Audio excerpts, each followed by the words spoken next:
ओम नमो भगवते वासुदेवाय नमः। स्वागत है आप सभी का मेरे एच.एस. भारद्वाज यूट्यूब चैनल पर। आज मैं आपको हरि प्रमोदनी एकादशी देवउठनी एकादशी की कथा, पूजा विधि, महत्व और उपाय के बारे में जानकारी दूंगा। ब्रह्मा जी बोले कि मुनिशिष्ट, अब पापों को हरने वाली पुण्य और मुक्ति प्रदायिनी देवउठनी एकादशी का महत्व सुनिए। पृथ्वी पर गंगा की प्रभुता और समुद्रों तथा तीर्थों का प्रभाव तभी तक रहता है जब तक कार्तिक की विष्णु प्रमोदनी देवउठनी एकादशी नहीं आती। मनुष्य को जो फल 1000 अश्वमेघ और 1000 राजस्व यज्ञों से मिलता है, वही देवउठनी एकादशी के व्रत से मिल जाता है। नारद जी कहने लगे, हे पितामह, एक समय भोजन करने, रात्रि को भोजन करने तथा पूरे उपवास करने से क्या क्या फल मिलता है, सो मुझे बताइए। ब्रह्मा जी बोले, हे पुत्र, एक बार भोजन करने से 1 जन्म और रात्रि को भोजन करने से 2 जन्म तथा पूरे दिन उपवास करने से 7 जन्मों के पापों का नाश हो जाता है। जो वस्तु ना मिल सके और दिखाई ना दे सके, वह हरि प्रमोदनी एकादशी से प्राप्त हो जाती है। सोमेरु और मंदराचल के समान भारी पाप तथा अनेक पूर्व जन्मों में किए गए संपूर्ण पाप क्षण भर में नष्ट हो जाते हैं। विधि पूर्वक थोड़ा सा पुण्य कर्म भी बहुत फल देता है, परंतु विधि रहित चाहे अधिक किया जाए तो भी उसका फल नहीं मिलता। संध्या न करने वाले नास्तिक, वेद निंदक, धर्म शास्त्र से को दूषित करने वाले, सब कर्मों में रत, धोखा देने वाले, ये सब चांडाल के समान हैं। जो विधवा तथा सधवा ब्राह्मणी से भोग करता है, उसका कुल नष्ट हो जाता है, पर स्त्रीगामी की संतान नहीं होती और उसके पूर्व जन्म की संचित श्रेष्ठ कर्म नष्ट हो जाते हैं। जो गुरु और ब्राह्मणों से अहंकार युक्त बात करता है, वह भी धन और संतान से हीन होता है। भ्रष्टाचार करने वाला, चांडाली से भोग करने वाला, दुष्ट और नीच पुरुष भी सेवा या सत्संग से प्राप्त हुए समस्त पाप हरि प्रमोदनी एकादशी के व्रत से नष्ट हो जाते हैं।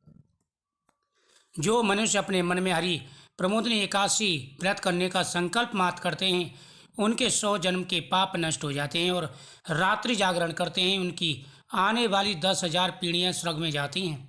नरक के दुखों से छूटकर प्रसन्नता के साथ सुसज्जित होकर विष्णु लोक को जाते हैं। ब्रह्म इत्यादि महान पाप भी इस व्रत के प्रभाव से नष्ट हो जाते हैं। जो फल समस्त तीर्थों में स्नान, गौ, स्वर्ण और भूमि का दान करने से प्राप्त होता है, वही पुण्य से एकादशी की रात्रि को जागरण से प्राप्त हो जाता है। हे मुनि शार्दुल, इस संसार में उसी मनुष्य का जीवन सफल है जिसने देवउठनी एकादशी का व्रत किया। इस संसार में जितने तीर्थ हैं, उन सब के स्नान आदि का फल इस व्रत से प्राप्त हो जाता है। अतः और सब कर्मों के त्याग कर भगवान के प्रसन्नार्थ कार्तिक शुक्ल देवउठनी एकादशी का व्रत करना चाहिए। वही ज्ञानी, तपस्वी तथा जितेंद्रिय है, उसी को भोग तथा मोक्ष की प्राप्ति होती है। प्रमोदनी एकादशी के दिन व्रत करने से मनुष्य के बाल, यौवन और वृद्धावस्था में किए गए संपूर्ण पापों का नाश हो जाता है। इस दिन भगवान विष्णु के सामने दीपक जलाकर के संकल्प करें, भगवान के सामने चढ़ा हुआ नैवेद्य जरूर खाना चाहिए। रात्रि जागरण का फल चंद्र सूर्य ग्रहण के समय स्नान करने से 1000 गुना अधिक होता है। जो मनुष्य प्रमोदनी एकादशी का व्रत नहीं करते, उनके सब पुण्य व्यर्थ हैं। अतः हे नारद, तुमको भी विधि पूर्वक यत्न के साथ इस व्रत को करना चाहिए। कार्तिक मास में धर्म परायण होकर जो व्यक्ति अन्न नहीं खाते, उन्हें चंद्रायण व्रत का फल मिलता है। कार्तिक मास में भगवान ही अन्नादि से इतने प्रसन्न नहीं होते जितने कि श्रद्धापूर्वक शास्त्रों की कथा सुनने से होते हैं। कार्तिक मास में जो भगवान विष्णु की कथा 1 या आधा श्लोक भी पढ़ते हैं, सुनते हैं, उनको 100 गायों के दान का फल मिलता है। शास्त्रों की कथा कहने और सुनने से 10,000 यज्ञों का फल मिलता है। साथ ही उसके सब पाप नष्ट हो जाते हैं। जो नियम पूर्वक हरि कथा सुनते हैं, वे 1000 गोदान का फल पाते हैं। विष्णु के जागने के दिन जो भगवान की कथा सुनते हैं, वे सब 7 दीपों समेत पूरी पृथ्वी दान का फल प्राप्त पाते हैं। ब्रह्मा जी के वचन सुनकर नारद मुनि का, ये भगवान एकादशी के व्रत की विधि तथा महत्व विस्तार पूर्वक समझाइए। ब्रह्मा जी कहने लगे, ब्रह्म मुहूर्त में 2 घड़ी रह जाएं, तब उठकर शौचादि से निवृत्त होकर दंत धामन आदि करें। नदी, तालाब, कुआं, बावड़ी या घर में जैसा संभव हो स्नान करें। फिर भगवान की पूजा करके कथा सुने और फिर व्रत का नियम कर ग्रहण करना चाहिए। उस समय भगवान से विनय करें कि प्रभु, आज निरार रहकर व्रत करूँगा, मेरे दूसरे दिन द्वादशी को भोजन करूँगा, मेरे सभी पापों को नाश करें, मेरे शरीर की रक्षा करें। भक्ति भाव से भगवान के सामने ओम नमो भगवते वासुदेवाय नमः मंत्र का जाप करें।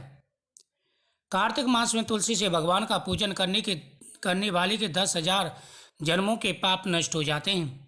तुलसी दर्शन, स्पर्श तथा नमस्कार, स्तुति, तुलसी रोपण, जल से सिंचन और प्रतिदिन पूजन आदि करने वाले करोड़ों युग तक विष्णु लोक में निवास करते हैं। जो तुलसी का पेड़ लगाते हैं उनके कुटुंब में उत्पन्न होने वाले प्रलय काल तक विष्णु लोक में निवास करते हैं। हे मुनि, रोपी हुई तुलसी की जितनी जड़ों का विस्तार करती हैं उतने 1000 युग पर्यंत तुलसी रोपण करने वाले के सुकृत का विस्तार होता है।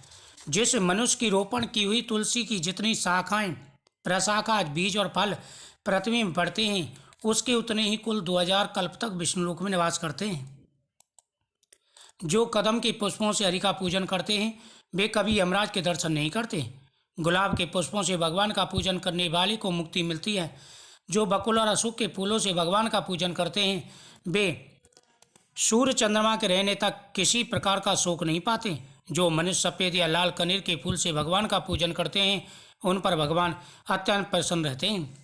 इस प्रकार जो भगवान का पूजन करते हैं प्रातःकाल उठकर नदी पर जा और वहाँ स्नान जप नित्य कर्म करके घर आकर विधिपूर्वक भगवान केशव का पूजन करते हैं। व्रत की समाप्ति पर विद्वान ब्राह्मण को भोजन कराते हैं, दक्षिणा देकर क्षमा याचना करते हैं।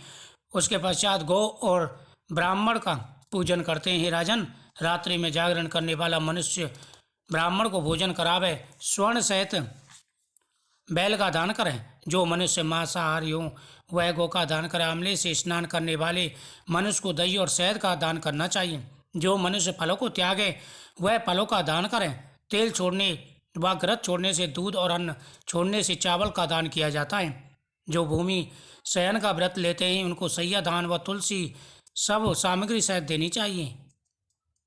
पत्ते पर भोजन करने वाले को पत्ता घृत के सहित देना चाहिए। मौन व्रत धारण करने वाले को ब्राह्मण व ब्राह्मणी सहित मिठाई का दान करना चाहिए। बाल रखने वाले को दर्पण, जूता छोड़ने वाले को एक जोड़ी जूता, लवड़ त्यागने वाले को शक्र दान करनी चाहिए। मंदिर में दीपक जलाने वाले को तथा नियम लेने वाले को व्रत की समाप्ति पर ताम्र अथवा स्वर्ण के पत्र पर घी रख भर करके ब्राह्मण को दान देना चाहिए। हे राजन, जो बुद्धिमान इस प्रकार चतुर्थ मास व्रत का निर्विघ्न समाप्त करते हैं उनका पुनः जन्म नहीं होता। यदि व्रत भ्रष्ट हो जाए तो व्रत रखने वाला अंधा या कोढ़ी हो जाता है।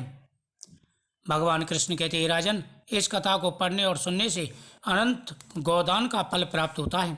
जो व्यक्ति पूरे नियम के साथ में देवउठनी एकादशी के दिन इन नियमों का पालन करते हैं और भगवान की कथा का श्रवण करते हैं वह जन्म जन्मांतर के पापों से मुक्त हो जाते हैं। उन्हें कभी किसी भी प्रकार की कोई परेशानी नहीं होती। मुझे उम्मीद है आपको ये कथा बहुत ही अच्छी लगी होगी। तो ये एकादशी व्रत के पूरे नियम थे। इन नियमों को ध्यान रखें। भगवान के सामने ओम नमो भगवते वासुदेवाय नमः मंत्र का जाप करें।